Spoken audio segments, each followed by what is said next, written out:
आए दिन हमारे देश में औरतों के साथ दुष्कर्म के मामले सामने आते रहते हैं। कई बार इस तरह की घिनौनी हरकत हमें अंदर तक झकझोर देती है। हर रोज ऐसे मामले आते हैं जो हमारे इनसेंसिटिव होने का सबूत देते हैं। अब एक ऐसा ही मामला ओडिशा से सामने आया है, जहां एक नाबालिग लड़की अपने दोस्त के जन्मदिन से लौट रही थी। इसी बीच 3 शैतानों ने मिलकर उस लड़की का पहले अपहरण किया और उसके साथ दुष्कर्म किया। मानवता को शर्मसार करने वाली इस घटना की पूरी डिटेल हम आपको इस वीडियो में बताते हैं। नमस्कार, मेरा नाम दिशा गुप्ता है और आप देख रहे हैं India.com। 20 जुलाई की शाम ओडिशा के मलकानगिरी की एक लड़की अपने एक दोस्त के बर्थडे पार्टी से लौट रही थी। दोस्त की पार्टी में सभी दोस्तों का जमावड़ा लगा। सब एक साथ हंसी खुशी सेलिब्रेट कर रहे थे, लेकिन किसे पता था कि ये खुशी कुछ ही पलों में मातम में बदलने वाला है। नाबालिग लड़की पार्टी के बाद घर जा रही थी। रात होने के कारण पूरा इलाका शांत था। लड़की को रास्ते में 3 बदमाशों ने घेर लिया। सहमी हुई लड़की बुरी तरह डर गई और तीनों बदमाश बीच सड़क पर उसके साथ छेड़छाड़ करने लगे। इलाका सुनसान था। तीनों बदमाशों ने इसका फायदा उठाया, लड़की को किडनैप कर लिया। वो नाबालिग लड़की को 10 से 15 किलोमीटर दूर वीरान इलाके में ले गए। ये मलकानगिरी का एक जंगल था, जहां ले जाकर बदमाशों ने दरिंदगी को अंजाम दिया। नाबालिग किसी तरह अपनी जान बचाकर वहां जंगल से भागी ही थी, लेकिन बदमाशों की दरिंदगी अभी खत्म नहीं हुई थी। लड़की को रास्ते में एक ट्रक ड्राइवर मिला। उसने उस ड्राइवर से मदद मांगी, लेकिन उसने भी उस लड़की के साथ वही दरिंदगी की। मौका देखकर ड्राइवर ने भी उसके साथ वापस दुष्कर्म किया और उसे पीड़ित किया। पीड़िता के साथ एक के बाद एक घिनौनी हरकत की गई, लेकिन इसी बीच आसपास के लोगों ने हाईवे के पास कुछ हरकत देखी तो स्थानीय लोग वहां पहुंचे। उसे ट्रक ड्राइवर के साथ एक संदिग्ध स्थिति में देखा गया तो तुरंत पुलिस को सूचित किया गया।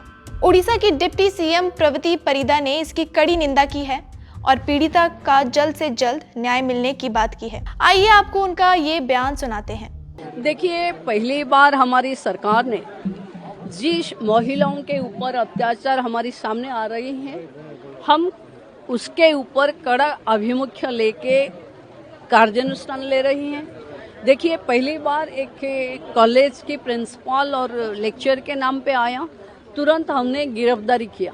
उड़ीसा में जिस एलिगेशन हमारे सामने आ रही हैं, हम तुरंत कार्यानुष्ठान ले रही हैं। Government is very conscious about the law, the social status of this women. हम लोग किसी को भी नहीं छोड़ेंगे, इसे हमारी मुख्यमंत्री ने वादा किए हैं और एक्शन भी ले रही हैं। जो कोई भी हो, चाहे किस कॉर्नर से भी हो, उसके ऊपर दृढ़ कार्यानुष्ठान होगा। मैं सोसाइटी से भी अपील करती हूँ कि सिर्फ सरकार इसको रोक नहीं पाएगी, सोसाइटी भी सरकार के साथ सहयोग करे और हम लोग दृढ़ निश्चिंत है महिलाओं के लिए एक नया विकसित ओडिशा बनाने में जो भी पदक्षेप लेना पड़ेगा हम लेंगे। वही इस मामले पर पुलिस का क्या कहना है वो भी आपको सुनाते हैं। मलकानगिरी पीएस में 360 टाउन पीएस में 363/25 और 364/25 केस रजिस्टर हुआ है। 2 केस रजिस्टर हुआ है। 363/25 में अक्यूज एक ट्रक ड्राइवर था। He belongs to Madhya Pradesh. उसको हम जब इंफॉर्मेशन मिला था, स्विफ्टली पुलिस एक्ट करके उसको पकड़ लिया है। और 364/25 में 3 अक्यूज्ड है। ऑल दी 3 अक्यूज्ड वो बिलोंग करता है मलकानगिरी डिस्ट्रिक्ट को। उनको भी विद इन 5-6 आवर्स सब 4 अक्यूज को हम पकड़ लिया है। अभी प्रोफेशनल तरीके से इन्वेस्टिगेशन चलेगा और स्विफ्टली हम चार्जशीट करेंगे। Thank you.